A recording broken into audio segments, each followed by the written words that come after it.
योग्य माणसाला आम्ही पाठिंबा देणार। तुम्ही कोण ठरवणार हा योग्य हा नालायक का लायक? पहिल्यांदा तुम्ही लायक का नालायक ठरूया, मग बाकीच्यांची लायकी बघूया।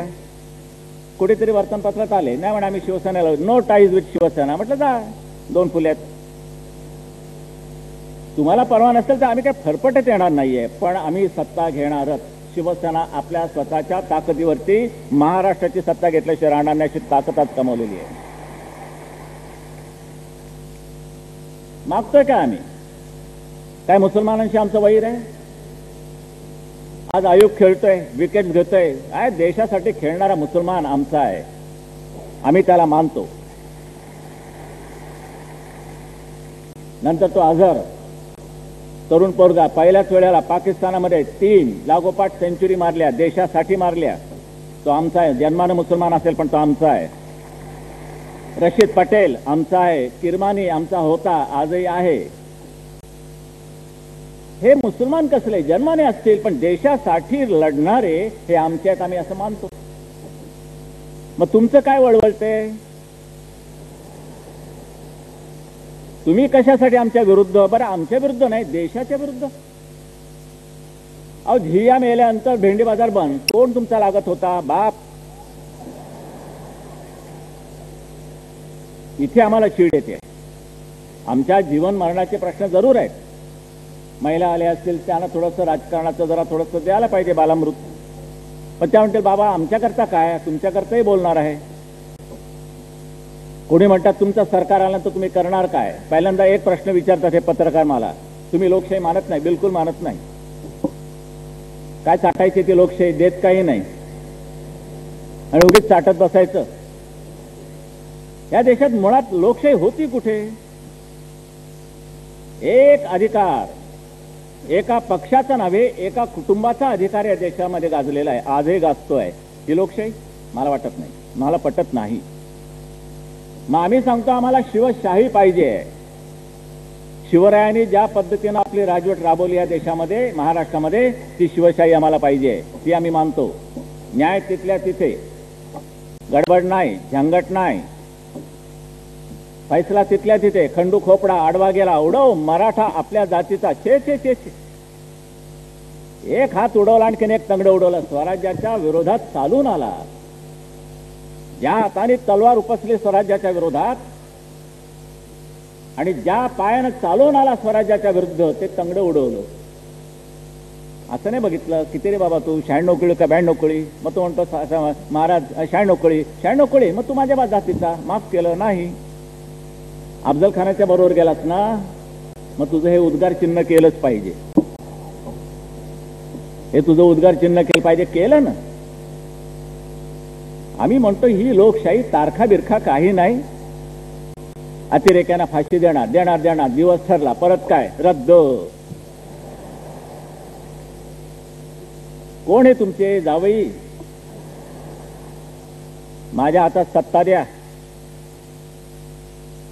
किंबहुना पंतप्रधानांचा सल्लागार म्हणून मला नेमा, देशाला एका फटक्यामध्ये सुधारून दाखवतो।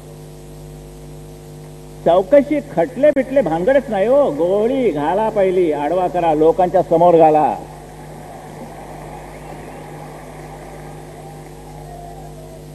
ऐंशी लोक बस मधनं काढायचे, बायका बघायच्या नाहीत, मुलं बघायची नाहीत, सेनगननी कसा कसा कसा कसा गोळ्या घालायच्या। अरे कसले पाषाण हृदय तुम्ही! अटक कोणालाही नाही, चौकशी चालली, कुत्र हुंकतंय। माझ्या हातात द्या सत्ता, एका दिवसात सगळ्यांना सरळ आणतो, एका दिवसात, जास्त वेळ नाही लागणार। पण मात्र मी हुकुमशहा आहे, जनहितासाठी म्हणून जे राबवावं लागेल ते मी राबवणार। मग म्हणतात तुम्ही लोकशाही मानत नाही। अरे तुम्ही मानता, तुम्ही काय दिलं त्या लोकांना? साधं पाणी देता आलं नाही, संडास देता आले नाही। हायवेवरती बघा रांकेने बसलेले असतात, ते काय राष्ट्रगीत चाललेलं असतं? काय करतात काय? संडास देऊ शकले नाहीत, अजून पाणी देता येत नाही। ग्रामीण भागामध्ये अजून पाणी नाही, नारू सारखे रोग होत आहेत, नारू। सकाळी येताना बघत होतो, मी व्यंगचित्रकार आहे, आता हल्ली जरा थोडंसं कमी झाले काढणं, पण व्यंगचित्रकार म्हणून माझी एक नजर आहे, हलकट नजर आहे. पाहतोय बायका बिचाऱ्या धुणी धुत आहेत आणि तेच पाणी कळशीमध्ये भरून प्यायला नेत आहेत. शरद पवाराला पाजा. हे मंत्रिमंडळामध्ये नवीन आलेत ना कोणी, ही धेंड, त्यांना पाजा, पी म्हणा पाणी, तुझ्या महाराष्ट्रातलं पाणी पिऊन दाखव. पियाला पाणी नाही, काही नाही. आर्थिक कार्यक्रम काय तुमचा? म्हटलं काही नाही आमचा आर्थिक कार्यक्रम.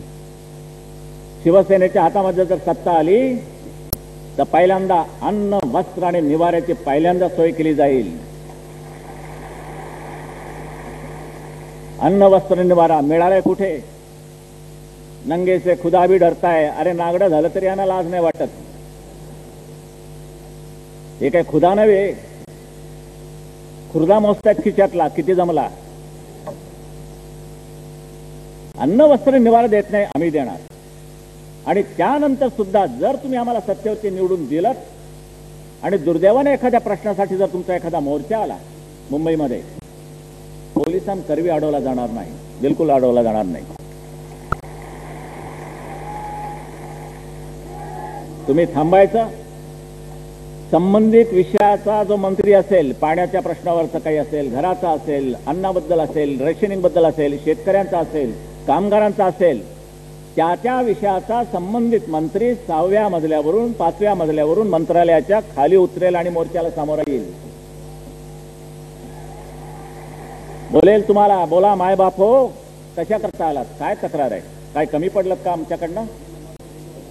ही विचारणारी, त्याला म्हणतात लोकशाही. ती शिवसेनेला अभिप्रेत आहे, ती शिवसेनेला मान्य आहे. अन्यथा लोकशाही नाही, बिलकुल मान्य नाहीये. का आता नागपूरला आलात? मोर्चे लागणार आहेत, आंदोलनाला काहीतरी करण्याचे प्रयत्न होणार आहेत का? शेतकऱ्यांची कर्ज माफ केलीत, पण त्या अगोदर शेतकऱ्यांच्या कर्जा करता म्हणून किती शेतकऱ्यांच्या घराचे लिलाव झाले ते विचारा. देताय भांडीकुंडी आणून परत, देताय ते पैसे त्याला. कर्ज कोणाची माफ झाली? भाबडेपणानं आम्ही बघतो. 1,500 कोटी परदेशातनं आणले जाणार आहेत. शरद पवारांचं राजीव गांधींना वचन आहे, 1,500 कोटी मी आणतो. एक तर मुळात असा मुख्यमंत्री जाऊ शकत नाही. हे सगळी भानगडी केंद्र सरकारच्या हातात असतात. पण हा मुख्यमंत्री गेला कसा, परदेशाशी बोलतो कसा, धंदे आणतो कसा, हे तुमच्या आमच्यासाठी काही नाही. हे निवडणुकीची तयारी आहे. पैसे पाहिजेत निवडणुकीला, तिकडूनही मिळवतं आणि इकडूनही मिळवतंय. बरेचसे आपल्या खिशात थोडंसं राजीव गांधीला, तोही बेटा चांगला कमवतोय, काय कमी कमवत नाही, गचकन कमवतात. म्हणजे ह्या देशामध्ये जर निवडणुका रद्द जर झाल्या ना, तर त्या पैशामध्ये ह्या देशाचं आपल्याला सोनं करता येईल, महाराष्ट्राचं तर निश्चित करता येईल. पण येतोय कुठे पैसा तुमच्या वाट्याला? येतोय कुठे पैसा वाटायला? अरे किती खाणार तुम्ही? अगोदर तुम्हाला पोरं किती, इथून सुरुवात. त्यांच्या नावावर ठेवायचे किती, तुम्ही जगणार किती? सगळ्या आयुष्याची बेगमी करून वरती पैसा ठेवून उरलेला पैसा जनतेसाठी कर खर्च नाही. करोडो रुपये जमलेले आहेत. मी तर जाहीर आव्हान दिलंय त्यांना. ते कलमाडी बिलमाडी आहेत ना, त्या शरद पवाराचा डावा हात, उजवा म्हणत नाही, पण सगळी घाणेरडी कर्म तो त्या हाताने करतो. शिवसेना प्रमुखांना पुण्याच्या घाटाच्या वरती येऊ देणार नाही. आलेले का पुण्यावरनं तर मी केव्हाच आला, मग रात्र तर मी पुण्याला काढली. पुण्यामध्ये आता आमचं अधिवेशन आहे, तू काय आम्हाला अडवतोय? शिवसेनेला आता कोणाला रोखता येणार नाही. विलास देशमुख त्यावेळचे, आता गेलं मंत्रिपद त्यांचं, खातं बदललं. हा, खातं बदललं. नशीब दोन चांगला आहे, चिकटलाय. त्याने असे आव्हान दिलं होतं औरंगाबादेत, म्हणजे आता आम्ही त्याचं संभाजीनगर नाव ठेवलेलं आहे. या औरंगजेबाने संभाजी रायाचे डोळे काढले, त्याचे हाल हाल केले. त्याचा राजकीय सूड, ऐतिहासिक सूड म्हणून आम्ही औरंगाबादेला संभाजीनगर नाव ठेवलेलं आहे. आम्ही सुरुवात केली, सरकारला ते मान्य असो वा नसो. आणि हे त्याने असं सांगितलं की म्हणे शिवसेनेची घोडदौड आम्ही रोखणार, इति विलास देशमुख. म्हटलं तुम्ही काय माकडं आमची रोखणार रे? घोडं पुढे जाणार आहे, तुम्हाला लिदी त्याच्या गोळा कराव्या लागतील. मोजा 1 2 3 4 5 घोड्याच्या लिदी. घोडदौड आमची चालू राहणार आहे. हादरले.